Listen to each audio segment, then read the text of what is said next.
Death in London. When the two sevens clash, Babylon, i.e. England, was to disintegrate. At this time of heightened security, it is important to report any abandoned or suspicious packages to a member of staff immediately. You've been reading David Icke's new book and looking at his website.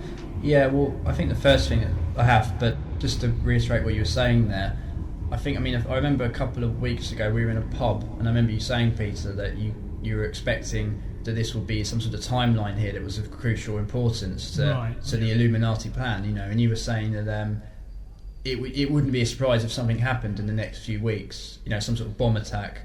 And it's happened, and we got to remember that we kind of predicted this a few weeks ago, because we did both say, yeah, something's going to happen, and it has happened, and in London as well. You're right, I remember we did say that. And it's, it coincides with G8, and it also coincides with this whole Olympic thing, which I personally think is all symbolism, because it's all about the eternal flame, which is the Olympic symbol. So let's think, we had on Saturday we had Live Aid concert. Yeah. Then we had the Olympics, was that Wednesday? Was it the 6th? Yeah, it was. That was announced that it would be in London in 2012.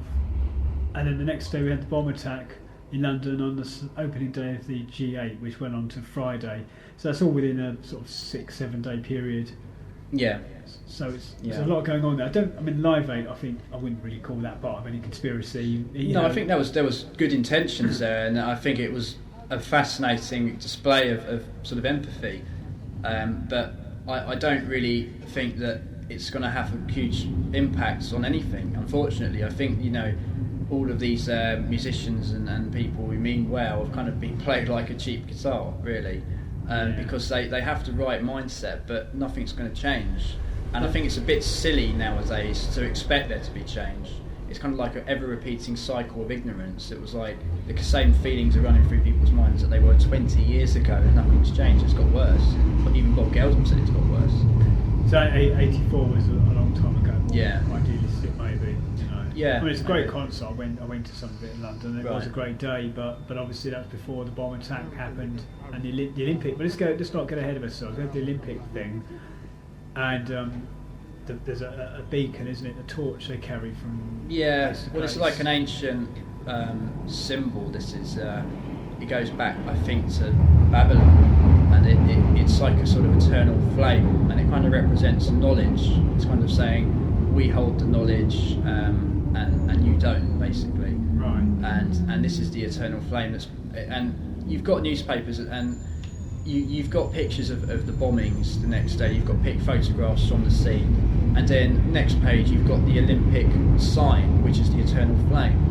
Now, obviously, people aren't going to overanalyze that, but the reality here is it's all symbolism, and it's saying, look, we've done this to London. Here's the eternal flame. I think it's the eternal flame of Cyrus or something, if I remember rightly. Right, okay.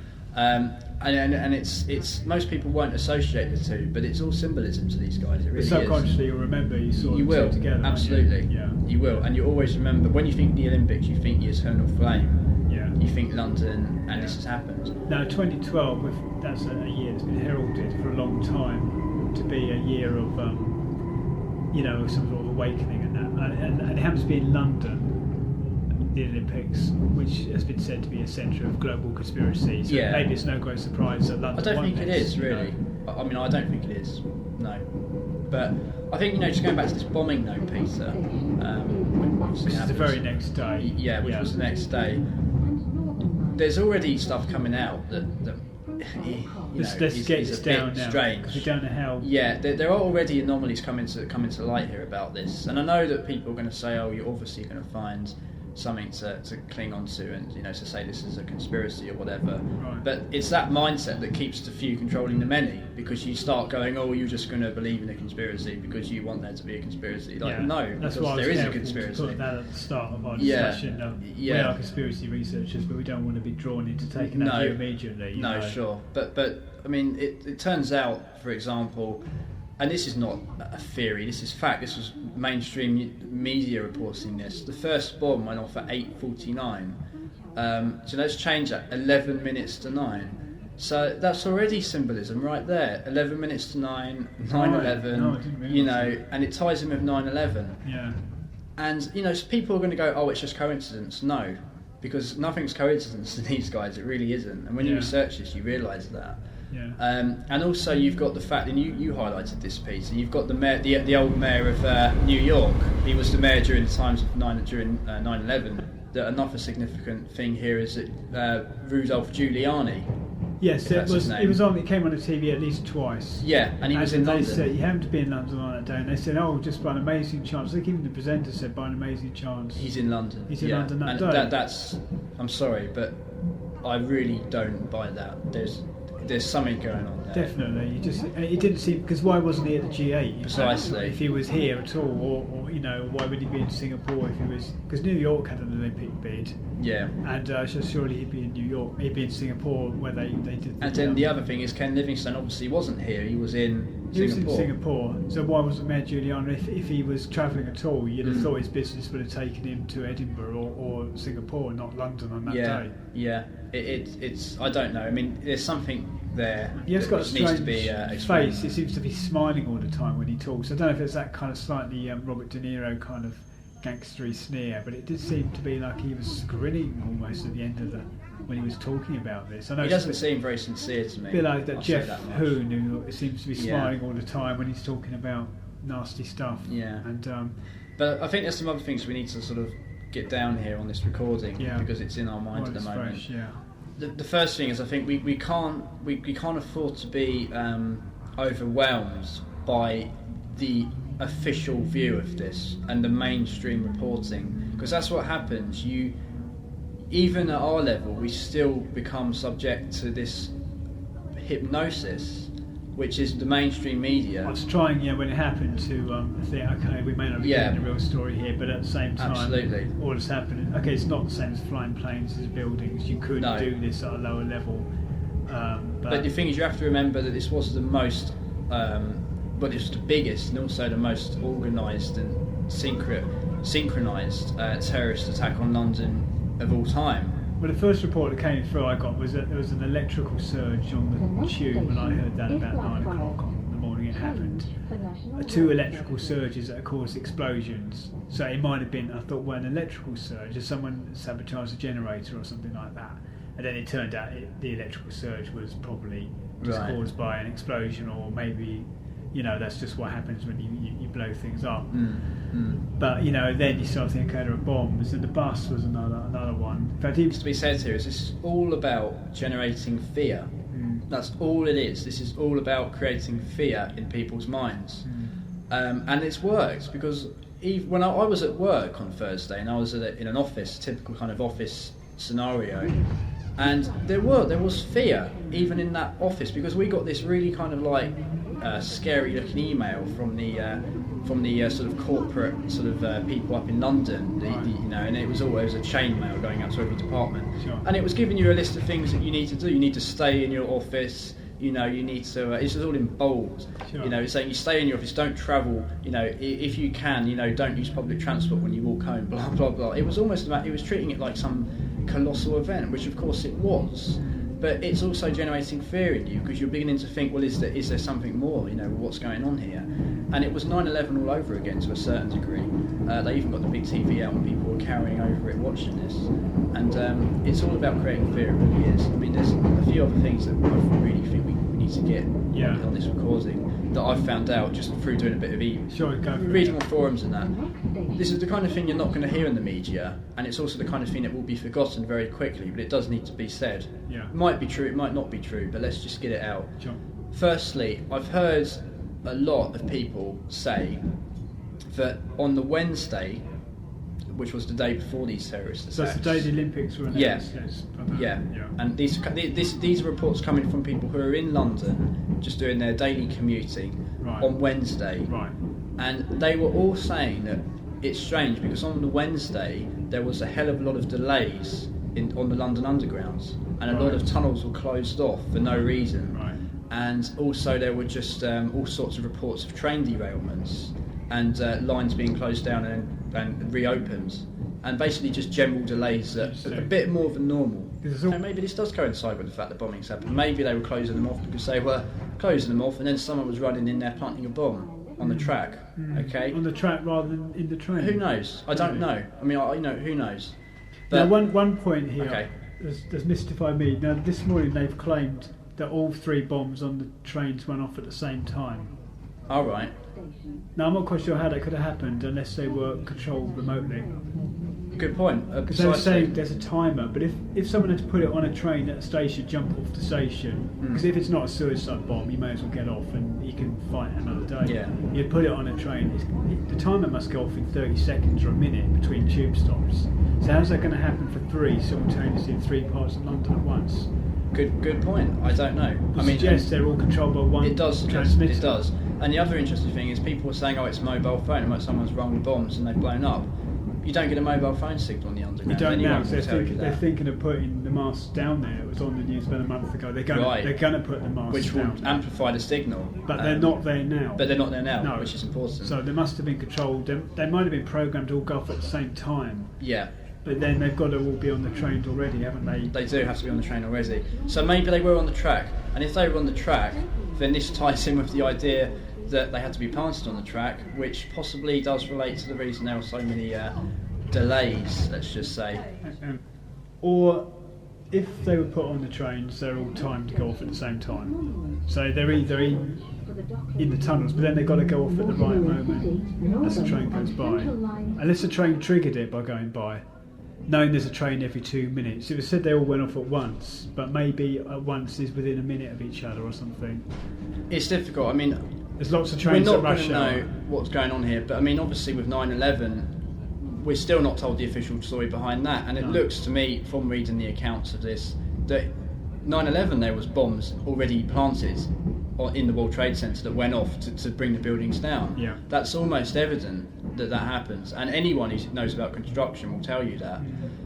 Because the way the building was designed meant it couldn't just crumble like that unless there was an explosion on the foundations. They had to work out how to demolish the building if they ever wanted to demolish it, of course. So maybe this is part of what happened. Maybe there were bombs planted on the tracks, and when they blew up, they would just happen to blow up when the train was passing and it was in the middle of the train. Yeah. Who knows? This is but just a very basic kind of question here that anyone can ask, which is, if this was, and I stress was because I'm almost certain it wasn't, but if this was a quote terrorist unquote event or a bombing, then why did they decide to bomb those particular lines, the ones that were not particularly busy? I mean, I don't know London that well, but I know for a fact that they're not the particularly busy lines, particularly at that time of day. Why didn't they go for the big busy lines, the ones nearer the main station? Victoria. Precisely. Yeah. It makes no sense. If this was orchestrated to that kind of level and synchronised as it was, why couldn't they also put the planning in to make it more a more kind of damaging bombing? There's been a lot of World War II comparisons to Blitz and stuff like that. I don't know if you're aware there was an exhibition in St James's Park all this week about the Blitz, and they had actual ACAT guns and things there on display. Again, it's funny that should be on this week. It's not actually D-Day or VG Day. It's a day they chose to be between the two, just a kind of general 60th anniversary of the Second World War. All right. Which was chosen, I think, this week. I don't know why, because they got the Battle of Trafalgar and all that last week. Yeah, well, it was quite funny for me because it's in between the two, but that was all on. So there was that World War II flavour in the air. Well, it did, but particularly with my experience of it, because when I was hearing the news about this, I was at work and I was listening to it on a Walkman. Yeah. And the only radio station I could pick up in this office was Southern Counties. Right. And they were talking about the war and had all these old people ringing in going, oh yes, I remember the war and all that sort of thing. Yeah. And they were intercutting this with news reports from London about the bombing. Yeah. So it was a bit strange having people talking about a war and then you had this going on in London. And unfortunately it was going on all day. But does that create a kind of... They're saying, everyone's saying, I'm going back to work tomorrow, I'm going back. I think we'll have a day off, but let's get the G8 out. If that was me, I would have closed London on Friday and said, look, let's just get the G8 over, get the President on Air Force One. Yeah. They'll all go back to normal, fair enough. The thing is, Britain has a really odd culture, which is to keep a stiff upper lip. Yeah. And people kind of regarded it as being a good attribute, but it's not. It just shows how ignorant these people Well, are. it could have been bombs the next day. Precisely. I would have said everyone stay out of London the next day. I wouldn't have gone on the subway train, No. put it that way. Get the army out, close London down for the day. So what? Everyone misses the day's trade. What can you do? You know. Yeah, because the thing is, if this happens, it creates fear, but then it also demands that you carry on going to work. So you don't benefit in any way. All you do is get a little bit more But frightened. that must create a lot of trauma that you're not dealing with the fear by taking actual. It does, but this is all by design. It's create fear, but don't change the system. Yeah. The system's still in control. Yeah. But you've made it that little bit more scarier. So let's look ahead a little bit to 2012 when, let's say, the Olympics are going to be held. Of course, in 7 years' time. This happened on 7/7, of course. So it'll be 7 years' time on a 7 of 7. Oh, right. So 3 sevens at work there in the numbers. All right. I don't know if that really means anything, but you know. Yeah, I mean, I don't know offhand if there's a significance with this date. I don't know. I know there is an old journalistic. I don't know if it's 2 sevens. I think it's Cockney rhyming slang. I don't know what it means though. Right. But anyway, obviously, you know, there will be a moment when it's 7/7. 12, I guess the year will be, or 012, or whatever they decide to call years, Sure. 2012. So that will be the 7th anniversary of this happening. Right. So they're going to mark that. There might even be when the Olympics are on. I don't know what day the Olympics actually start. Are they held in July, or so that might even be a day in the Olympics when they have that flame. Yeah. And we're looking ahead a long time now. That we're not Okay. looking ahead further than when we started talking about this stuff 8 years ago in Yeah. '97. So, you know, this could be something we replay in 7 years' time ago. We were talking a lot of baloney, or maybe we had it absolutely right. Right. But how do we know that on 7/7/012 they're not going to be lighting a torch or saying they're going to do something to mark this, aren't they? And that will tie in with the Olympics then. Yeah, it will. And it's symbolism. And we can say that will definitely happen. There's no way that they still talk about Diana, so there's no way in 7 years' time they won't say that happened the day after the Olympics were announced. Precisely. I mean, look, this will go down in history because it is the biggest terrorist, quote, event in London, and it supersedes anything the IRA done. Yeah. So I mean, of course, this is going to go down in history.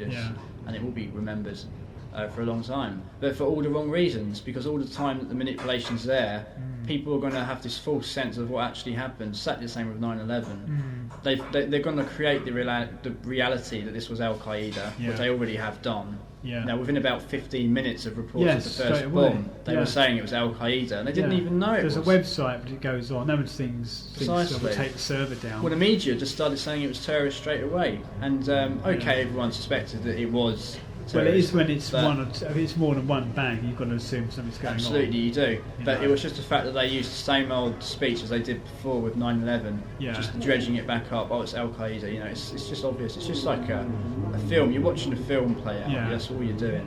You can predict every move. The other thing I'd just like to stress is Tony Blair. Yeah. Jesus Christ! I mean, did you see his speech on TV? I heard it was the it. most acted thing ever. I mean, he was trying to portray being upset.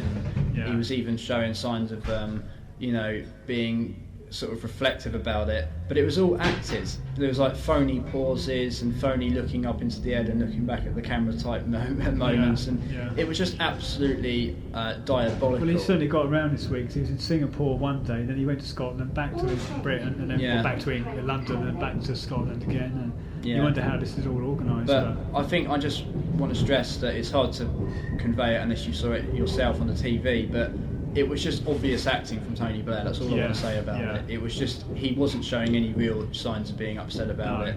We can look out for now reconstruction programmes coming your way, probably in a few months' time. You'll get all of that. You know, like the sort of smoky tunnel and all this sort of thing, and it'll be trying to look realistic. And I mean, there'll be a documentary, but then you can guarantee there'll be dramatic reconstructions, and they'll be like the ones of 9/11, very very much a view of it. You're going to get all of that stuff coming out. I mean, even the day after, they were almost getting these heroic stories of someone with a keyring torch working their way out the train and things like that. I mean, I think the other thing about this is everyone has now got these mobile video phones. Yeah. And you've got all the reports coming out now that people film this on their video cameras and all that stuff. Yeah. And I mean, you're going to get all sorts of footage coming out. It's going to look really bad, really low resolution. You're just going to have to see little pictures of something. Yeah. and if anything, it might act as a bit of a hindrance to any investigation. Possibly, yeah. So I don't know. I mean, it's never going to be clear what actually happened, because the truth will never actually be discussed. Well, and I mean, the theories, there can be theories, but who knows? I just wonder in 2012 though, how we'll see it in 2012, if the Olympics is going to be some big new world order, kind of ritualistic formalisation of a new world order. You're talking about a fake awakening that might be held. Well, yeah, some sort of. We're predicting a bit here, but I think this will probably be embedded into that in some way, a memorial to this. I think there's going to be more to come though, Peter. I think this is just the start of the. It's just going to be. There's going to be more and more terrorist. Events that are claimed to be terrorist activities. There has to be, because as the agenda advances, so the fear has to advance. Otherwise, they won't. This is just to justify ID cards. This is problem reaction solutions, classic example of problem reaction solutions. And it's also, David Icke always says, who benefits? Well, let's ask that question now. Who benefits from these train bombings? Anyone who wants to advance an agenda that creates a global fascist state. Anyone who wants to push forward ID cards. Anyone who wants to create more Orwellian laws, to suppress your basic human rights and freedoms. That's it, full stop. It doesn't help terrorists out. It doesn't help people out who are getting their families killed in Iraq or Afghanistan. No. They're intelligent. They know that this isn't going to help them. If they were doing this, they'd bomb a government target.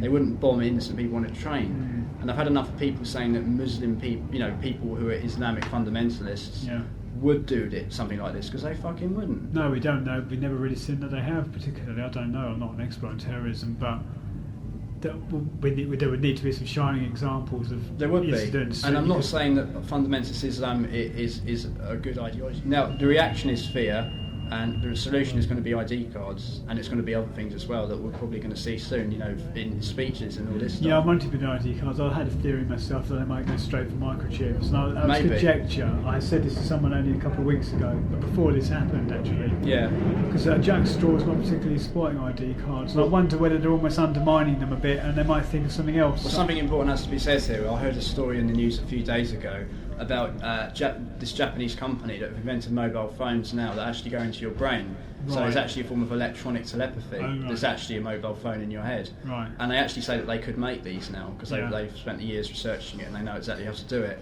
Now, I'm telling you something right now. They're going to use this as a way to push forward a microchip or a different name. It's going to be a mobile phone stroke microchip stroke everything, all singing, all dancing little thing that goes in your head or your body. Some sort of blue chip type thing. And it's going to do all these wonderful things like, act as a mobile phone, keep you tracked if you go missing, let you buy things with your hand instead of a bank card, blah, blah, blah, blah, blah, blah, blah. But at the end of the day, it's a microchip. Before we started talking on here, you were mentioning some interesting points about it's almost like an experiment that's being done on everyone, and they don't know what the result's going to be. Well, I was talking about mobile phones, but I read apparently a lot of scientists have sort of been quoted as saying that something along the lines of, in reality, this mixture of electromagnetic radiation, which is emitted from mobile phone frequencies, moving around our heads all the time because we're in urban environments with all these signals, it's the biggest biological experiment of all time. And mobile phone companies know this.